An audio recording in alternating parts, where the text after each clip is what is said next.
Hollywood, California, Monday, December 14th.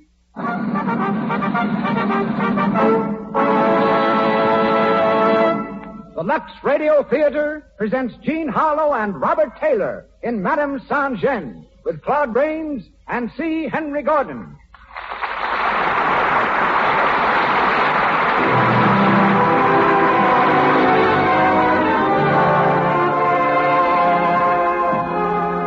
Lux presents Hollywood. Our stars, Jean Harlow, Robert Taylor, Claude Rains, and C. Henry Gordon. Our guests, Jerome Napoleon Bonaparte and William Councilman, screenwriter and creator of Ella Cinders. Our producer, Cecil B. DeMille. Our conductor, Louis Silvers. To you who crowd our theater on Hollywood Boulevard tonight, and to you unseen millions the nation over, welcome to the Lux Radio Theater.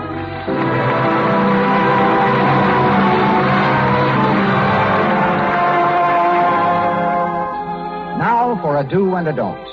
Use all the cosmetic and rouge you wish, but don't run the risk of getting cosmetic skin with its tiny blemishes, enlarging pores, and dull complexion.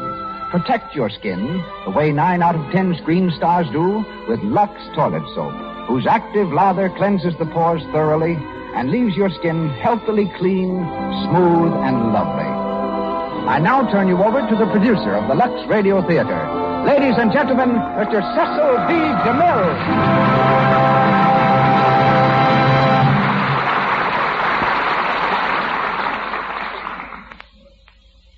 Greetings from Hollywood, ladies and gentlemen.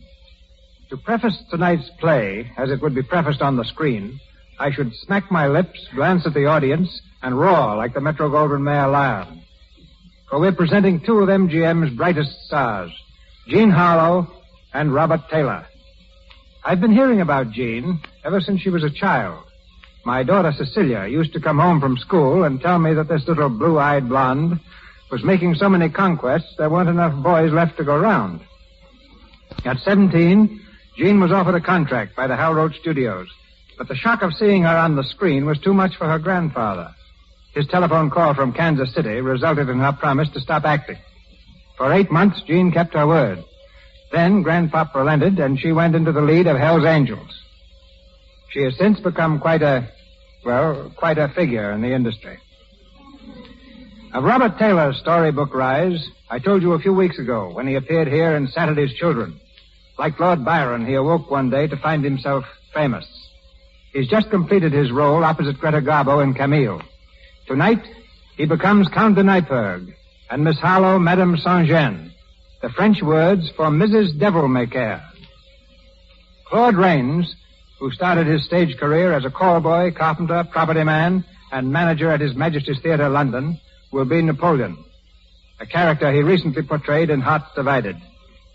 Starred in The Invisible Man, the first picture he made in Hollywood, Mr. Rains is the only actor who ever appeared in a film without being seen in it. As Fouché, Napoleon's aide, we have C. Henry Gordon, one of the screen's most delightful menaces. Our play is by Victorian Sardou. And nothing remains but to ring up the curtain. Lights, music. The Lux Radio Theater presents Jean Harlow and Robert Taylor in Madame Saint-Jean with Claude Rains and C. Henry Gordon.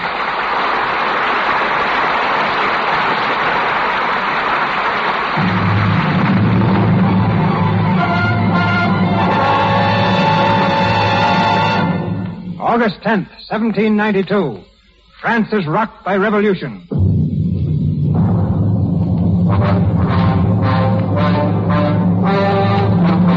In the city of Paris, a rabble mob sweeps on to the Tuileries, thirsting for revenge, intent on the slaughter of their king and queen.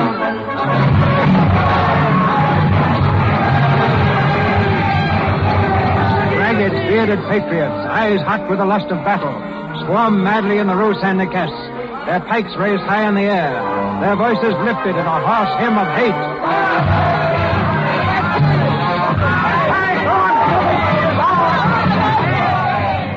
Through the crowd comes a young girl, her clothing in shreds, a laundry basket on her arm. She fights past the men, pushing her way toward the end of the street.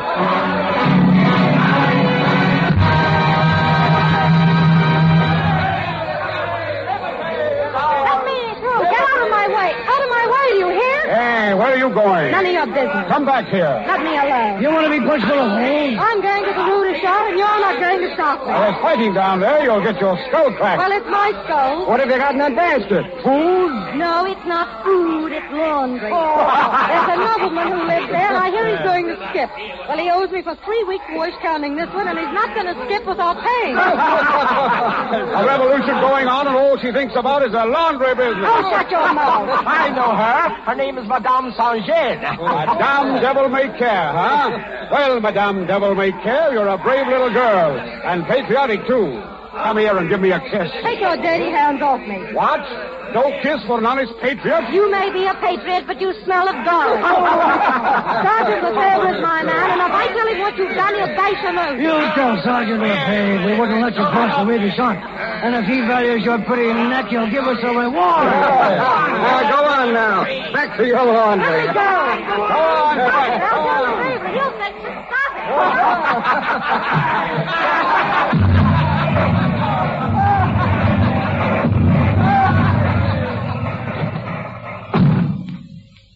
Meddling fool. Interfering with a lady's business. Wait till Who's there? Come out from behind that wash tub. I know you're there. Good evening, Catherine. Oh, it's you, Fouché. Yes, I... What are you doing here? Nothing very much. You were hiding, weren't you? No. I was just resting. Well, why aren't you out there with the rest of the men where you belong? Ha! You call yourself a patriot. Haven't you got any blood in your veins? None to spare, and I don't see why I should waste it. You're afraid. Now, each to his own trade, my dear. Some men are sent into the world to fight and some to organize. Now, I am an organizer. You won't get much organizing done behind a wash tub. Well, that's where you're wrong. Sitting there a while ago, listening to the cannons in the distance, I thought of an excellent plan of action once the Tuileries in our hands. I suppose you think they'll make you an official or something. Well, why not? I should make a very good minister. Well, it won't be Minister of War. Oh, even that, when the war is over. You've got about as much chance of being a minister as I have of being a duchess. I can scarcely imagine you in that character, my dear. Neither can I. Hey, pour some water in that tub, will you? Yeah, certainly. Well, besides, they're going to do away with duchesses. Yeah, but they will always need organizers. Well, when you're a minister, I hope you won't forget that little washing bill you owe me. Oh, for shame, my dear. Asking favors already. How is it you're so hard on me when you're so obliging to others? What others? Well, that young artillery officer. What's his name? Bonaparte. I'm sure you never press him for money. You know a lot, don't you? I merely observe things. Well, Napoleon Bonaparte can have all the credit he wants. He's a soldier and a defender of his country. Napoleon. What an outlandish name. It's Corsican, and so is he. Yes, I suppose it is. Listen, the fighting's coming closer. Yes, so it is. How long have you been here? An hour, perhaps more. Did Lefebvre come by? No. Well, he might be with that mob, but you better get out. Well, I can't leave now. All right, then. Say, if you don't mind having your neck twisted. What? Oh, he's very jealous, my Lefebvre. Oh, not of me. He's crazy enough to be. Of course, if you want to stay, it's up to you. Well, I believe I'd have time to get to my rooms. Good night, Catherine.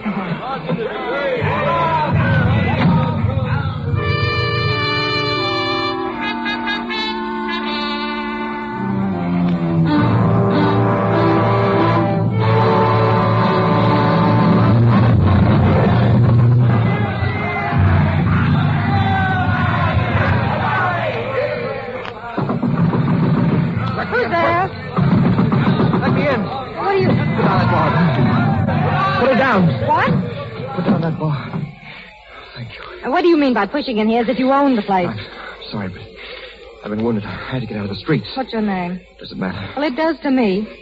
You're not a Frenchman, are you? No, Austrian. Austrian? For the love of heaven, don't scream. I'll scream if I want to. Where did you come from? The Tuileries. I escaped. A royalist? Yes, a royalist who has done his duty defending the Queen. Am I supposed to help you for that? The Queen is Austrian, too. She's my countrywoman. If they find you here, they'll rip you to pieces. Here or anywhere else. I'm throwing myself on your mercy. All right. Now, what's your name? Count de Nyperg. The Count de Nyperg? Yes. Why do you stare at me? I haven't seen many noblemen up close. We're no different from anyone else. Oh, I guess you're not. There. Now let me see it. They did a good job, didn't they? Only fair. You're still alive. I'll get something to bandage it with. You'd rather see me dead, I suppose. I'd rather I never saw you at all. If Lefebvre knew I'd helped a royalist, he'd throttle me. Lefebvre? Oh, you don't know him. No, of course not. Let me know if I hurt you. He wants to marry me. You're very much in love, I suppose. He is. Hold your arm up and keep it there. You haven't told me your name yet. My name? Well, I'd like to know to whom I'm indebted for all this. Well, my name's Catherine, but they call me Madame Saint-Jean. Oh, yes. Devil May Care. Mm-hmm. Well, it suits you. Yes? What makes you think so? You'd never be doing this for me if you weren't Devil May Care. Harboring a royalist is a capital offense among patriots, isn't it? You mean they'd kill me? Wouldn't they? Will you keep your arm up? I'm sorry. You're a funny person. You force your way in here whether I like it or not, and then you worry about what might happen to me if they catch you. Well, I'm not going to stay. I wasn't thinking much about anything when I broke in here. I'm sorry. It's all right. If you've finished with my arm, I'll leave now. No, stay where you are. I'll get you some other clothes. They'd spot you in a minute with that fancy brocaded coat. Just as you spotted me? I knew you weren't French. But I guess somehow I knew you weren't like the rest of the mob. You're a gentleman. You talk like a royalist sympathizer. Well, I'm not. But that doesn't mean I can't sympathize with one of you. Thank you. Well, we'd all have been nobles if we could have been. Though right now, I'm glad I'm not. You should be. Well, I guess you can go now, Count de Mypeg. I don't know how I can thank you for this. Don't try. And if I get out safely, and if there's anything I can ever do for you, you'll let me know, won't you? I guess I won't need much help. I don't believe you will. Who's that? Oh, Parker! It's Lefebvre. Quick, get into the bedroom. Yes, but Don't stop to talk. Go in there. Oh, open the door! Now, don't come out until I tell you. You understand? Yes, very well. Open up! Open up, Parker! It's Lefebvre! I'm coming. Don't be in such a rush. Man, it's about time. Oh, come on in. Where the devil were you, up in the garret? I don't open doors at night until I find out who's there. Oh. A good rule. Well, don't we get a kiss? If you want. If you want. There's a nice greeting for a victorious patriot. Victoria? They've taken the Tuileries by storm. Listen to them. It's a night to be remembered, girl. The king and queen. The temple under lock and key. They won't be for long if that mob has anything to say about it. Bring me some wine, and we'll drink a toast to Madame Guillotine. Hey, Catherine. Yes. What's the matter with you? Why are you so quiet? Did you say you wanted wine? Come here. You're in a funny mood tonight. I came here expecting to be greeted with open arms. You expected too much. I'll get the glasses. I can wait. What are you looking at? Nothing. Someone came here tonight? Yes. Who? Your friend Fouché. You're not jealous, are you? Anybody else? No. Sure? Of course I'm sure. Why do you ask? No reason. Except that I can't imagine Fouché wearing a brocaded coat. It's hardly Fouché's style, is it? Put down that coat and get out of here. I'll have a look around first. Get away from that door. Oh, so that's where he is. Thank you. Get away or I'll burn you with his eyes. Put it down. I mean it. Yes, you do, don't you? Now I understand why you've been putting me off for so long. Oh, don't be a fool. I won't be any longer. I'm going into that room. You go in there when you're my husband and not before. And if you ever want to be my husband, you better get out of here. What do you mean? Oh, I'm sick of your jealous fits. Sick of your raving every time I happen to look at another man. There's nothing wrong here tonight, not a thing. And why not let me see for myself? Because you've got to learn to trust me. And you've got to learn now. I warn you, if you open that door half an inch, I'll never see you again. And if I don't open the door? I've already told you. All right, I'll get out. But don't forget, we're going to be married. Soon.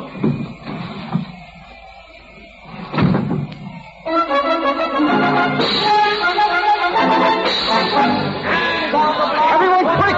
Look like the revolution of the That's what has to be next. Whoa, it's war in Italy! Bonaparte, our troops got you!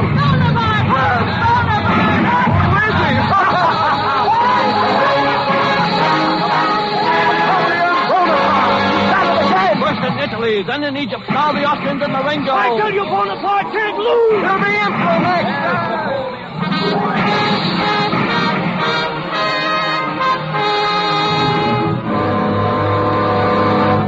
War. When is the man ever going to stop? Never, probably. But why worry? You haven't done so badly, Catherine. The wife of General Lefebvre. Huh. It's a far cry from washing dirty linen. Oh, stop putting on airs. You've just been lucky. Lucky? I intend to be luckier. Wait till Napoleon is through with the Austrians.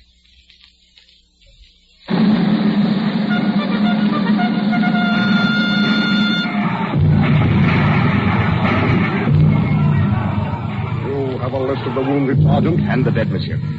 Austerlitz will be a costly victory. Any officers killed? 12, monsieur.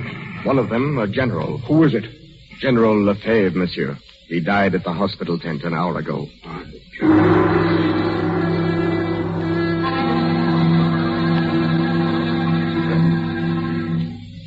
Madame Lefebvre? Yes. A gentleman to see you, madame. Tell him to come in.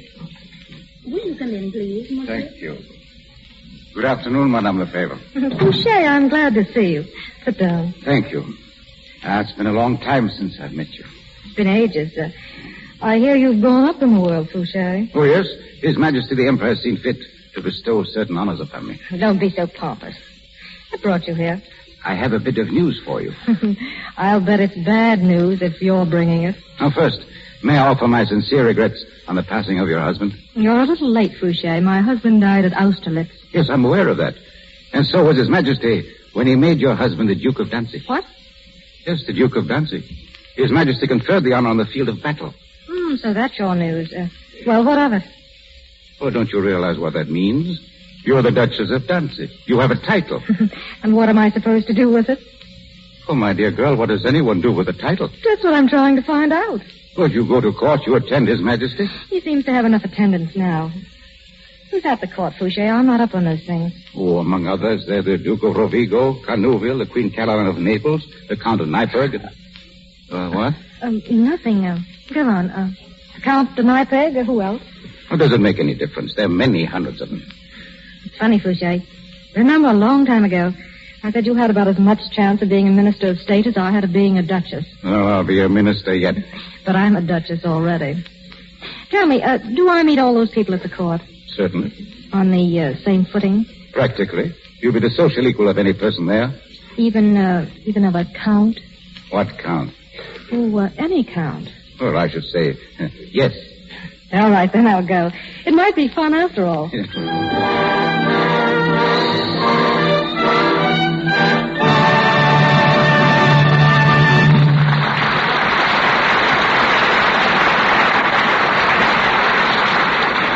We will continue presently, starring Jean Harlow and Robert Taylor in Madame Saint-Jean.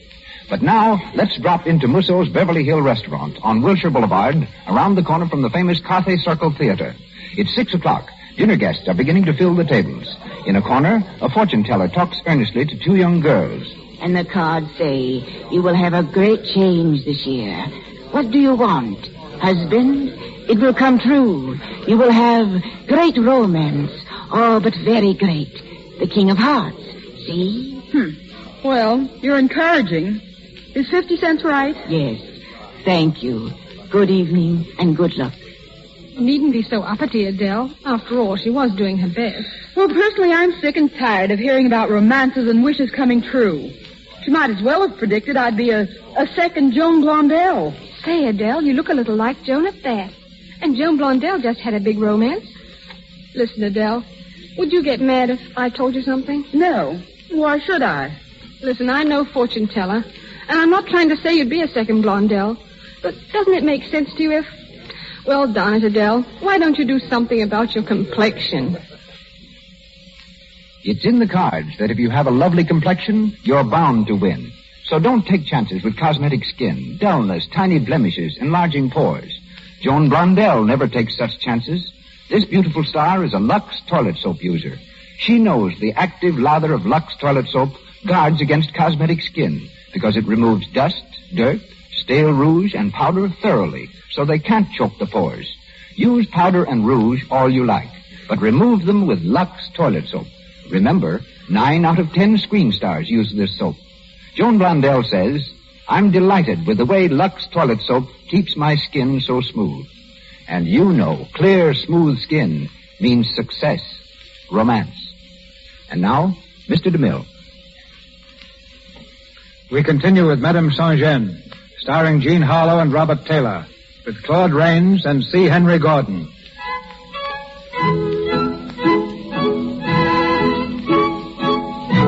Another year has passed. For Madame Saint-Jean, now the Duchess of Danzig, life at the court has been half enjoyment, half boredom. Weary of its petty snobbery, she has made up for it by a more than friendly interest in the Count de Neipperg. She is still the same person, however, unassuming and charmingly direct. Perhaps a bit too direct for the ladies of the court. As she enters the glittering ballroom at the palace, Napoleon's two sisters, Caroline and Eliza, are especially malicious. There she is now, coming in the door, Your Highness. What a horrible dress. Fantastic. She seems, as usual, to be having a little difficulty with the train. Almost as much as she has with her speech. Have you ever heard some of the expressions she uses? Yes. The men seem to enjoy it. Look at them, flocking to her. I don't see the Count de Neipperg. Isn't he usually dancing attendance upon her? My dear, don't be absurd. Count de Neipperg is amused by her, not in love with her. It's a wonder she doesn't come to you at once, Your Highness. She must know tonight's ball is in your honor. I expect little courtesy from a washerwoman. I'd like to tell her that sometime to her face. She's coming over. I'm honored, Your Highness. Oh, my dear Catherine, we're delighted to see you. I hope Your Highness will pardon me for being so awfully late. But I had a terrible job getting into this dress. It's a little tight around the sleeve. Oh, my dear. How quaint. Quaint? Yes. We've noticed, Duchess. You have a very original manner of expressing yourself. So, picturesque. Are you making fun of me, Madame Sabre? If you are, you can save yourself the trouble. That's the way I have always spoken, and it's the way I always will speak. Really? If you'll forgive my saying so, your expressions seem to have been borrowed from the lower classes. Not borrowed, brought. I'm from the lower classes myself. I shouldn't boast of it, my dear. I'm not. But I'm not ashamed of it either. Just what were you before you became a duchess, Catherine? I think you know that. But I don't mind telling you again. I was a washerwoman. Really? Washerwoman? I should think you'd rather keep that quiet, my dear. Your Highness, there aren't any stupid trades. Only stupid people. You forget yourself. I had a trade, and I'm proud of that. And let me tell you, I'm in good company here. Monsieur Dupré used to sell oil. Bessier was a wig maker, Brune a printer. And your own husband, Your Highness, who is now the King of Naples, was once a servant in his father's wine shop. Be quiet. And some people here who now call him Your Majesty used to shout at him, "Hey, waiter, bring me some soup." Oh, I think you have said enough. The Emperor shall hear of this. I'm sure he will. Good evening, Your Highness.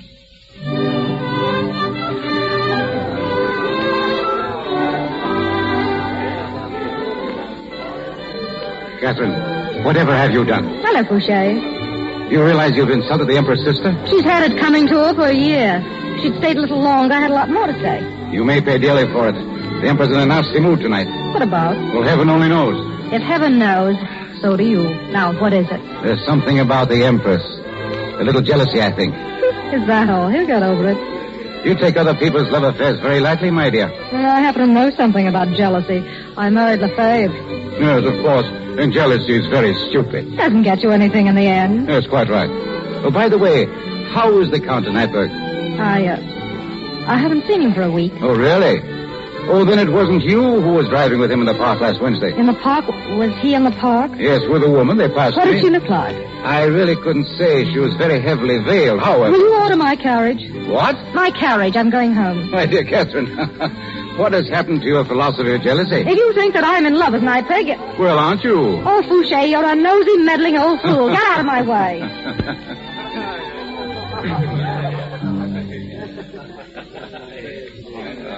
His Majesty the Emperor. Good evening, Your Majesty. Good evening, Your Majesty. Your Majesty. Good evening, sire. Good evening.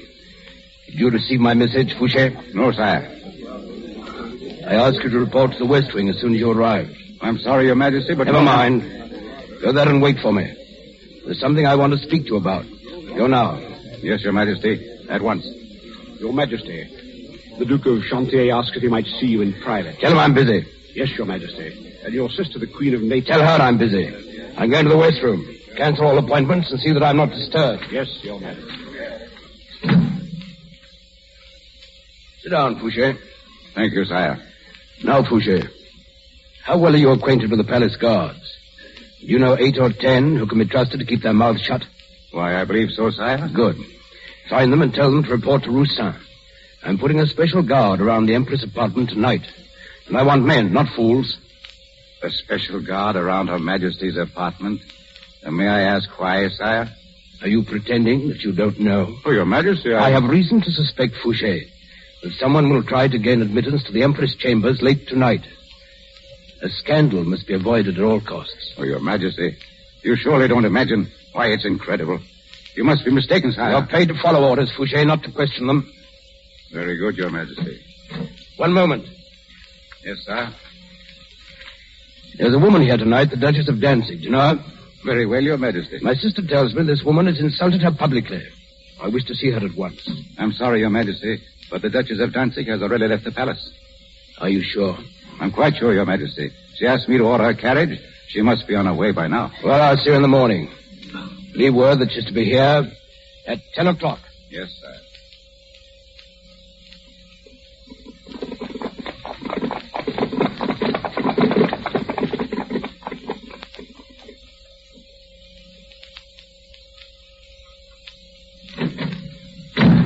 Your Grace? Well, what is it? The Count de Nyberg is here, Your Grace. The Count de Nyberg. Where is In the he? drawing room. I told him you were at the palace. Oh, never mind now. Yes, Your Grace. Good evening, Louis. Catherine. I've been waiting for you. You knew I was at the palace. If you wanted to see me... Well, I wanted to speak to you alone. Oh, sit down, Louis. There isn't much time, Catherine. I may have waited too long now. But I couldn't leave without... Leave where? What are you saying? I'm trying to say goodbye, Catherine. I'm leaving France tonight. You mean for good? Yes. Why? This afternoon, the Duke of Rovigo handed me the Emperor's orders to leave before nightfall. Leave? Yes, to cross the frontier by the shortest route and never come back. But what have you done? He can't send you away for nothing. My motto covers all crimes, Catherine. I've been faithful. But Faithful to my name and to Austria. You see, I was a friend of the Duc d'Angoulême. Napoleon never forgave that. When the date was fixed for his marriage to Marie-Louise, a list of officers was submitted to his inspection. Officers who were to conduct Her Majesty from Austria into France. With one stroke of the pen, he scratched my name from the list. He hates me. And that's why he's sending you away? No. No, he's a little too clever for that. He's discovered what he thinks to be a love affair of mine in the palace. A love affair? He's become very strict on that point since his second marriage. He's using this affair as an excuse to get me out of the country. Is it only an excuse, Louis? Yes. You don't love this woman? I told you I didn't. Then why do you look so sad? How is she, Louis? I can't tell you that. Then you do love her, don't you? Catherine. Oh, you do. It's written all over you. Are you going to see her before you leave? Tonight, very late. She's arranged a meeting. Louis, will you do something for me? Yes. Don't see her. But it's my last chance. Please, for my sake. Do you know what you're asking, Catherine? I think I do. I know what you're going through, Louis. I know what it means to love someone that you can't have. You? Why, every man at court is mad about you. Except one. And he's the only one that matters. Please, Louis, don't see this woman. Why do you ask that? If Napoleon hates you now, how will he feel when he finds out that you deliberately disobeyed him? Well, he won't find out. You forget, I'm leaving France for good. Oh, but there may be some hope if someone spoke up for you. To Napoleon. I know when he's had his feathers ruffled. It's like speaking to a stone wall. But he can't send you away like this. He can't. Louis, wait here for me. Catherine, where are you going? I won't be long. Just wait, please. Francois. Your Grace. Order the carriage. I'm going back to the palace.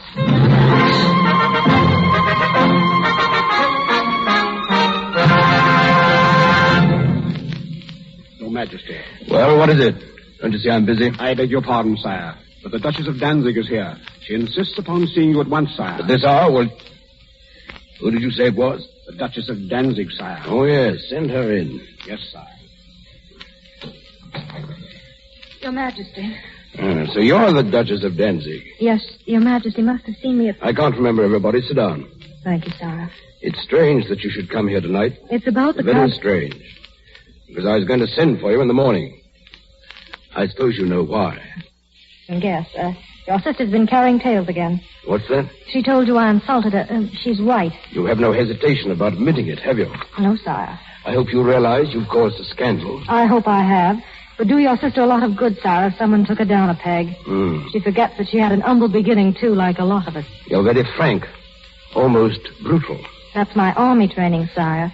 You see, I've served under the flag. You? With a brandy keg on my hip, giving drinks to the wounded and the dying. A Vivandière? Yes, sire. Where? At Lefebvre, 13th Light Infantry. Army of the Vosges? Army of the Vosges, Army of the Moselle, Army of the Rhine. You were at the Rhine? That's where I had a donkey shot out from underneath me.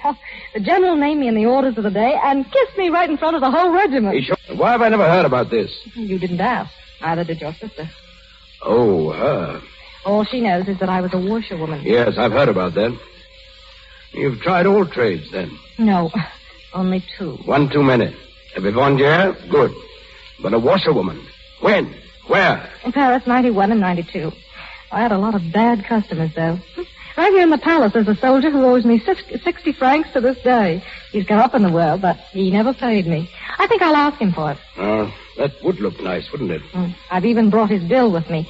I thought you'd like to see it. No, thank you. Oh, just to see the name on it. I suppose you would like me to collect it for you. Oh, and here's an old letter of his asking for credit. Listen. Out of my small pay, I am again called upon. Oh, the writing's awful. Again called upon to come to the aid of my mother and sisters who are about to take refuge in Marseille. What's that? As they are obliged to flee from Corsica. Corsica? Let me see that. Look at the signature, sire. Napoleon Bonaparte. Yes, that's my bad customer. Now, let me see. Your shop. The Rue Saint-Anne? The corner of the Rue des Orties. I remember, but your name, I can't recall that. Catherine. No, the other, the nickname. Oh, Madame. Madame Saint-Jean. That's it. Well, so you were Madame Saint-Jean. Oh? Well, I was in bad straits then. I'd almost decided to become a furniture dealer. There's a lot more money in what you're doing now. Huh? Oh, yeah. Well, let's see about this bill. 40 francs for mending a loan. That's rather high. It isn't high at all. You never had a whole shirt to your back. Well, we won't bargain about it. We'll say Napoleon Bonaparte owes you... 60 francs. And the interest adds up, makes it 70. Well, I'm afraid fate's against me. I haven't a sou in my pocket now. Well, I've waited this long. I'll give you another day to settle that. Yeah, we'll be waking up the whole palace. But, just a moment. You didn't come here to present this bill? No, sire. I only brought that with me to remind you that I once did you a favor. Yes? Because now I'm going to ask a favor of you. Go on. There's a man here at the court. A man you're going to punish just because you happen to dislike him. You've come to plead for him? Yes, sire. I'm not in the habit of punishing a man for personal reasons. Oh, then let him stay. Don't send him back. One moment. What man is this? The Count de Neipperg. You can save your breath. Your Majesty. I said you can save your breath. But... Do you hear me? Well? Your Majesty. What is it, Roustan? Downstairs, the door to the private staircase has just been opened. You see who it was? Oh, yes, sire, Well, come on, speak up, man. It was the Count de Neipperg. Louis, what... Quiet. Please.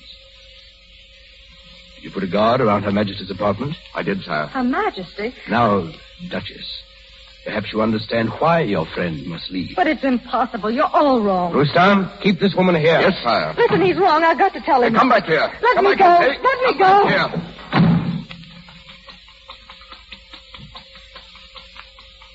Your Majesty. Stand back. Go on. Here he is, sire. We've got him. Louis. Well, sir, I was prepared for this. So I see. Perhaps you will tell us what you were doing at the door to the Empress' apartment. I didn't wish to leave without bidding Her Majesty farewell. Really? At this hour? Your Majesty didn't give me the choice of the hour at which I should receive the orders of my sovereign. And what orders have you to receive from the Empress? Those which she alone has the right to dictate to me. I am neither the subject nor the valet of Your Majesty. I'm a general in the service of my country. And in that character, I owe all of my devotion to the Archduchess of Austria, the Empress Marie-Louise. And in that character, it will be my pleasure to see you stand before a firing squad. Take him away. Wait, Your Majesty, you can't do this. It's murder. Take him away.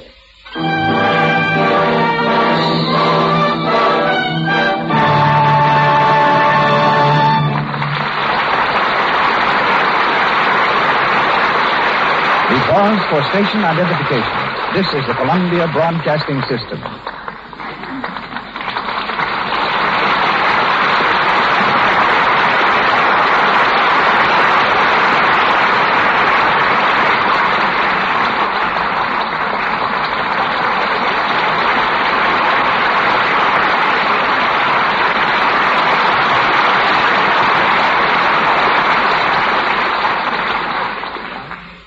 Jean Harlow as Madame Saint-Jean and Robert Taylor as the Count de Neipperg resume the events of our play in a few moments.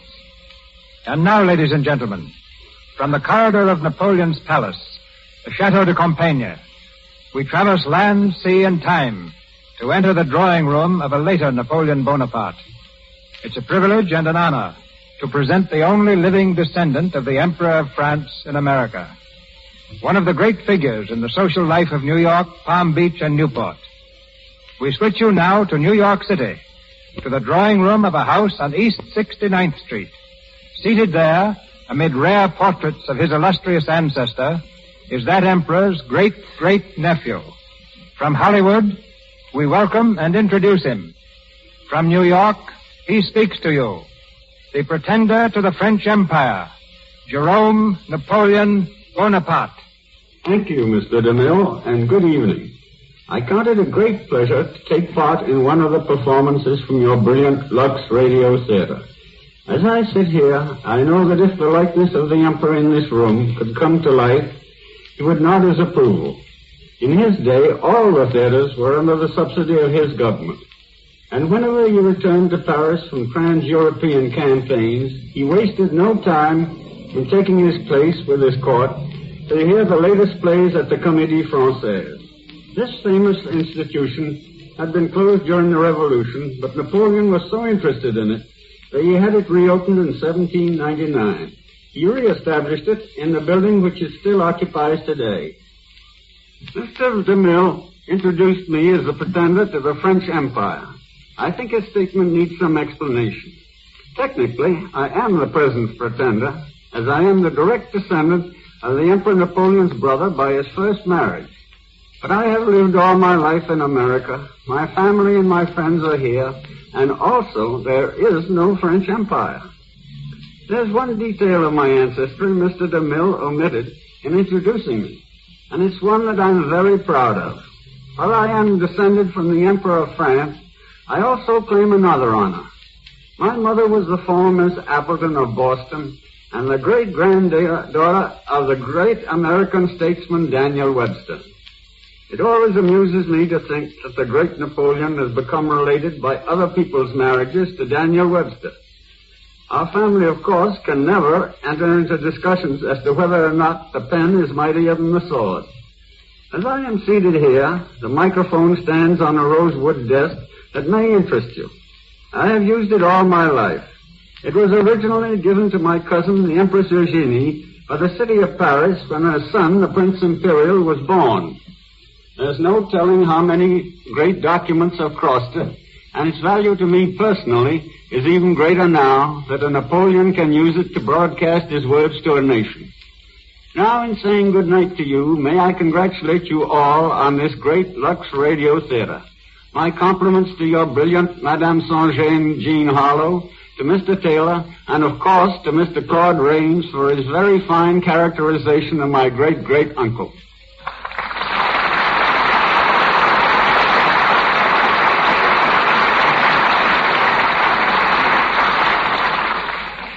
Thank you, Mr. Bonaparte. We're back in Hollywood now, where Jean Harlow and Robert Taylor star for us in Madame Saint-Jean, with Claude Rains and C. Henry Gordon.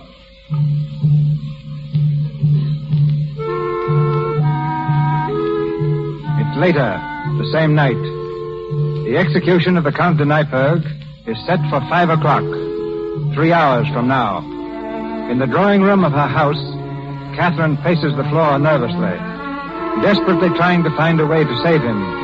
She has sent for Fouché. As he enters, she moves quickly toward him. Fouché, is there any news? None. I tried to see the Emperor, but it's no use. He won't see anyone. What time is the execution? At 5 o'clock. And Neipperg, where are they holding him? At the palace. I'm afraid it's a bad job, Catherine. The Emperor's keeping the whole thing hushed up to avoid a scandal.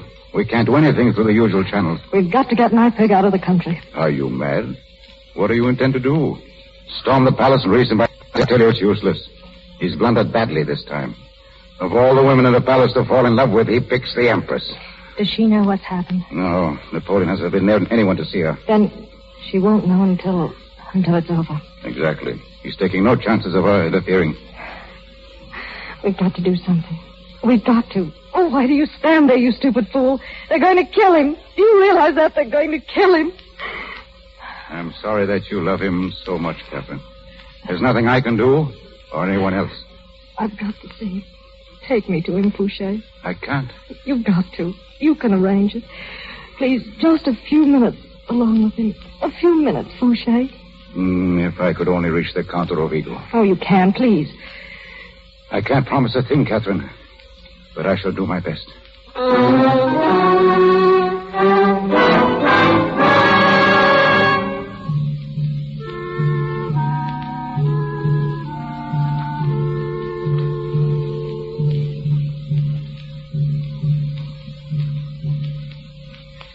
In here. Thank you. You can't stay long. When I knock on the door, you must come out. I will, thank you. Who's that? It's me, Louis. Catherine. Catherine, how did you get in here? Fouché arranged it. I have to see you again. Louis, why did you do it? Why didn't you wait? You promised. Would it have done any good? I came here tonight to see the Emperor, to ask him to let you stay. You came here without knowing the facts, Catherine. Did you try to send word to the Empress? No, there's no one I can trust. A letter would be intercepted. The Austrian ambassador? No, there isn't time. It's no use, Catherine.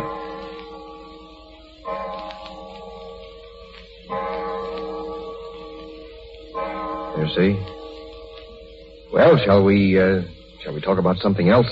What else is there? If time is so precious. Time is nothing now. There's so little of it left. This time even you can't save me. This time?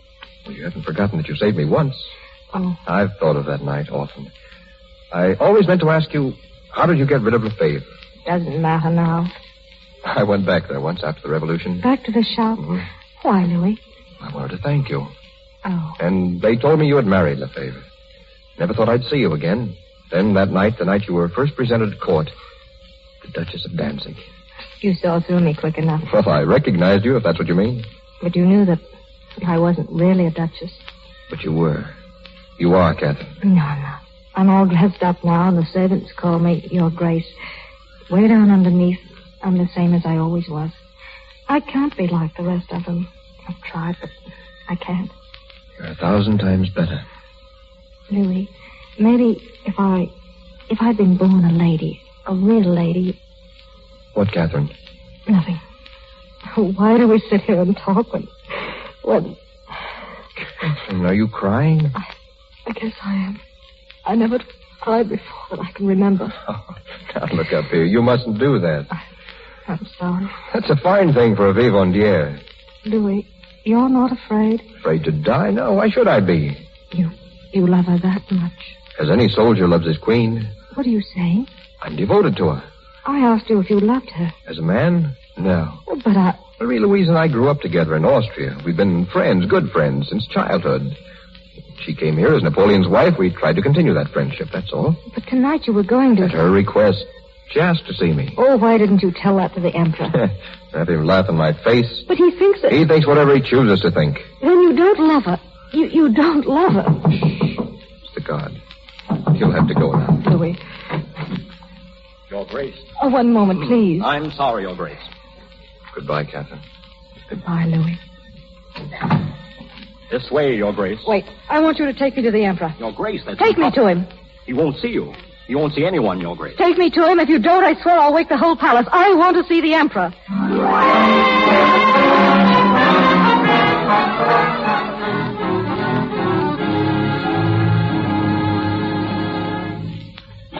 Sit down. Thank you, sire. Now that you blackmailed your way in here, I suppose you've come to plead for your friend again. I've come to straighten things out, sire. Indeed? Your Majesty, the Count de Neipperg is not in love with the Empress. Really? And just how did you reach that conclusion? He's her friend and perhaps her advisor. She'd need one in this place. Thank you. But that's all there is to it. He's not in love with her any more than she's in love with him. You still haven't answered my question. No, I can't give you proof. You'll have to take my word for it and your wife's. And just why should I do that? For the past 3 months, I've had the Count de Neipperg followed, day and night. There are the reports on my desk. Those reports inform me that he's been meeting the Empress regularly and secretly. I prefer to take the word of my police officers. The Count is Her Majesty's friend. These reports confirm that. But he's not in love with her, I know it. You seem so sure. I am. Why? Because he's in love with me. What? He is. That's why I came here tonight. I love him, and I'll do anything to help him. You're lying. Am I? You said you had reports of his movements. Have you got one for tonight? Certainly. Then look at it and find out where he was before he came here. At 10, to the home of the Duchess of Danzig. Well? It doesn't prove anything. But it makes good sense. Where does a man go when he's ordered to leave the country? To the woman he loves. He came to me. He also came to the Empress. I knew he was coming. He told me. But he came to her because she asked him to. He loves me. You mind if I ask him that? In your presence? Of course not. Very well. Rooster. Your Majesty. Have the Count de Nyberg brought here at once.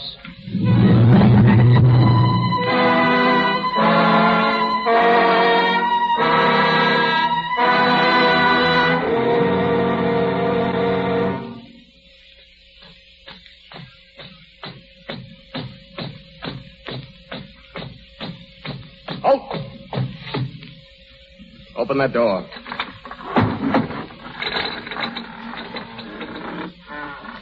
Count de Nyberg. Yes, what is it? Will you come out here, please? Aren't you a little early, Captain? The clock struck 4:30 just a moment ago. I have orders to take you. Very well. You don't mind if I finish a letter, I hope? You'll have time for that later. I'm afraid not. Will you come, please? The Emperor wants to see you. The Emperor? What for? I'm not here to answer questions. I was told to bring you to his study. Fall in, please. Certainly. Ouch!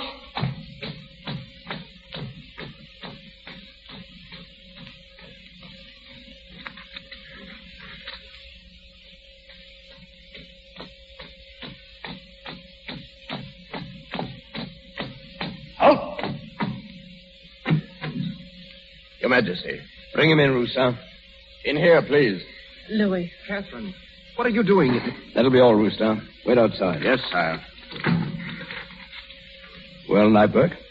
Your Majesty? I have a question to ask you. It's rather important. So I want you to think carefully before answering. Your Majesty, may I ask? Thank you. I'll ask it myself.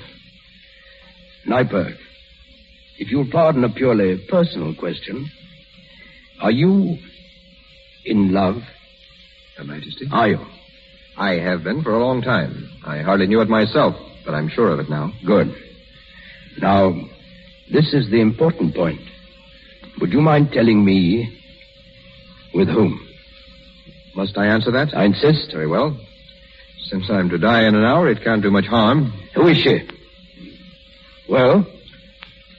Your Majesty doesn't know her. Louis. I don't know her, eh? No, Your Majesty. Her name is Madame Saint-Jean. Oh, Saint-Jean? Lord. Here, catch her quick. Catherine, what's wrong? She's fainted.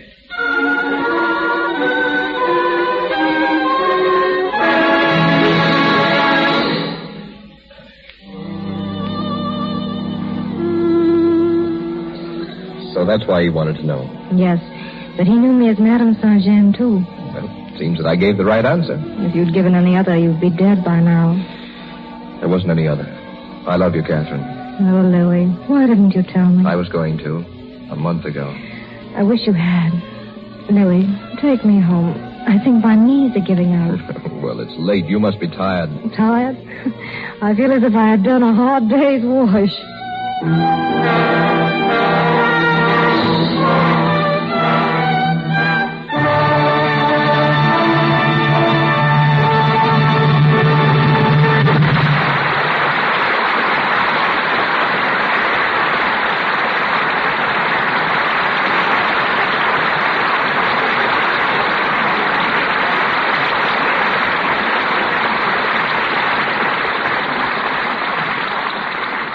The play is through, but not the players. Jean Harlow and Robert Taylor return shortly for a curtain call. Ella Cinders is a human being known in most American homes, where she drops in daily as the heroine of a comic strip. Tonight we present her creator, William Conselman. Bill came to Hollywood 10 years ago when Ella Cinders was made into a motion picture starring Colleen Moore. He has remained to become one of 20th Century Fox Studios' most sterling and reliable scenario writers. Many of Will Rogers' pictures came from his typewriter. Likewise, many of the Shirley Temple films. His latest hit, written in collaboration, is Pigskin Parade. And he is now writing the story for Irving Berlin's new musical, On the Avenue. Ladies and gentlemen, Mr. William Conselman.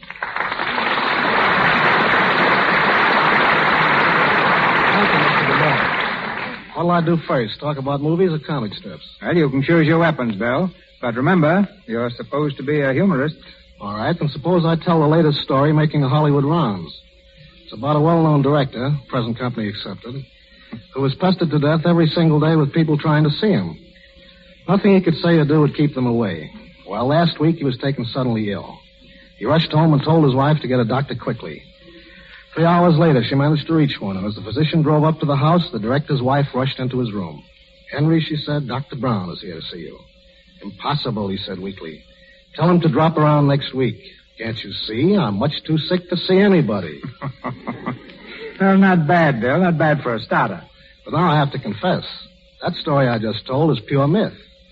It's the exact story, worded a little differently, that was pulled in France about 400 years ago. I cited it to prove the point I'm about to make. Namely, there's no such thing as a new joke. Take any funny story, and if you're curious and patient enough, you can find its duplicate, told in different languages, all the way back to ancient Greece and Rome. That's why trying to be funny is such a sad job. All we can do is grind away and trust we'll be lucky enough to find a new twist to someone else's gag. That goes for pictures and comic strips, too. Well, I've noticed a definite change in comic strips, Bill. They seem to be dropping humor in favor of melodrama. Even Ella Cinders has lost those freckles she used to have. That's because the people didn't like Ella with freckles. Women take a tremendous interest in comic strip characters. Originally, Ella was a skinny little girl with freckles and scraggly hair. Readers protested so much, we dropped the freckles. The next campaign to get Ella a permanent wave. For this, we drew the line. If we're ever interested in making Ella as beautiful as the Hollywood picture stars, why, we'll follow their example and acquaint Ella with your splendid product, Lux Toilet Soap. Once Charlie Plum, my associate, and I were debating whether or not to have her marry. This question drew 40,000 letters from our readers on the blisses and pitfalls of the wedded state. Ella, by the way, is still single. Today, about 200 different comic strips are read in the United States. Over a period of time, they wield a mighty influence. Popeye, for example, has probably sold more spinach than all the advice the physicians can give. The first comic strip ever published was printed in Germany about 50 years ago, while the granddaddy of the American funny paper was the still-remembered Yellow Kid. Ella Cinders is perhaps a little different from most others, in that it has a closely knit continuity, and we try to tell a complete story every day. Between the movies and Ella, I seldom waste a single gag. If I can't work it into a scenario, you can depend you'll see it in the funny papers.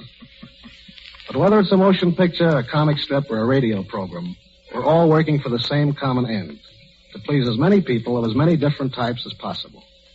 It's been very nice being here, Mr. DeMille, and meeting you and Robert Taylor again. I can't help but feel a little proud of Bob's success. When I was writing the script of Handy Andy for Will Rogers, we decided to look outside our own studio for the masculine love interest. We borrowed Bob from MGM, and Handy Andy was the first picture he ever played in. Thank you and good night. Good night, Bill. Good night.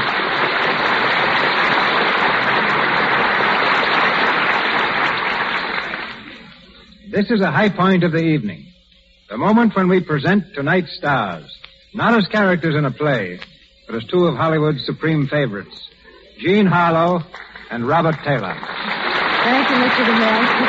I'm glad you said nothing about glamour in your introduction. If you had, I'm afraid I would have screamed. Why don't you, glamour Oh, girl? Taylor! You scream almost as well as you scream. Pretty poor pun, Mr. DeMille. Well, then may I have your autograph? Bob is the one who does that. Just last week he visited his alma mater, the Pomona College. The co-eds almost tore him to pieces trying to get him to sign things. Yeah. One girl couldn't find anything for me to sign except for examination paper. I was a little disappointed when I saw it was marked D in economics.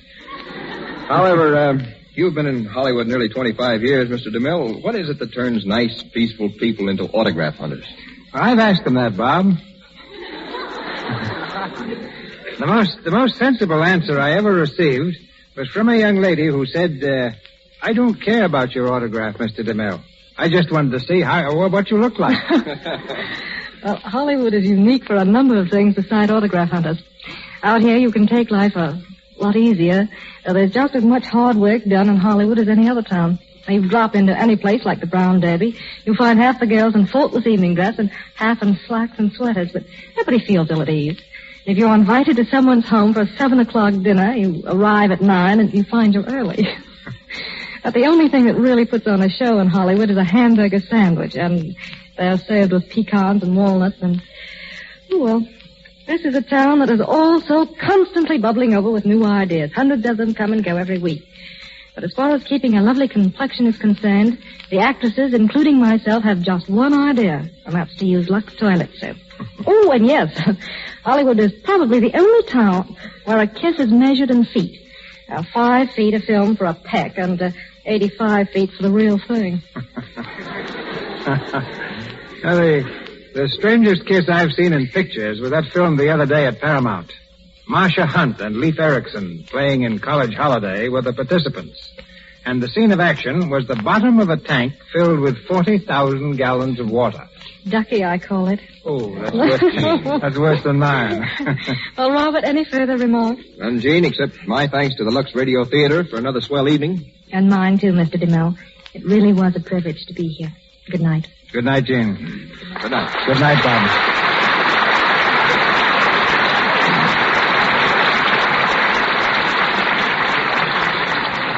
Thank you, Miss Harlow, and thank you, Robert Taylor. Ladies and gentlemen, this is your announcer, Melville Ruick. Before Mr. DeMille tells us of next week's program, may I say that our stars tonight came to us through courtesy of Metro-Goldwyn-Mayer Studios. Miss Harlow will next be seen with Wallace Beery and Spencer Tracy in The Foundry. Mr. Taylor in Camille with Greta Garbo. Mr. Raines appeared through courtesy of Warner Brothers Pictures. His next picture is Stolen Holiday with Kay Francis, while C. Henry Gordon is currently seen in the charge of the Light Brigade.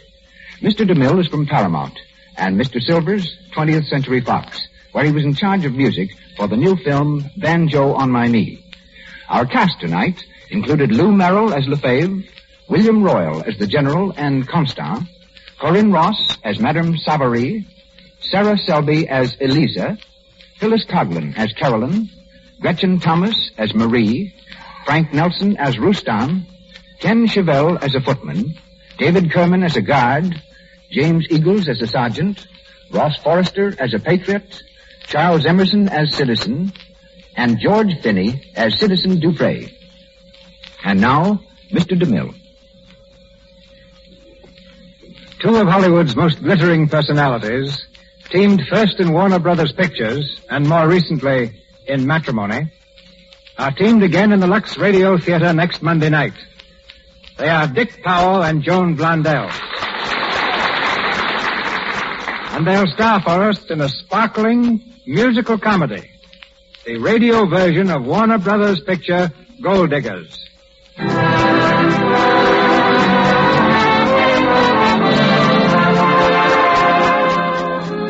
Our sponsors, the makers of Lux Toilet Soap, join me in inviting you to be with us again next Monday night when the Lux Radio Theater presents Dick Powell and Joan Blondell in the radio version of Warner Brothers picture Gold Diggers.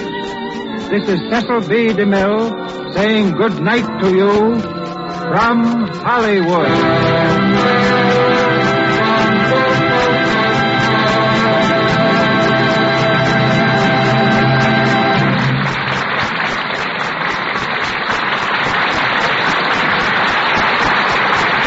This is the Columbia Broadcasting System.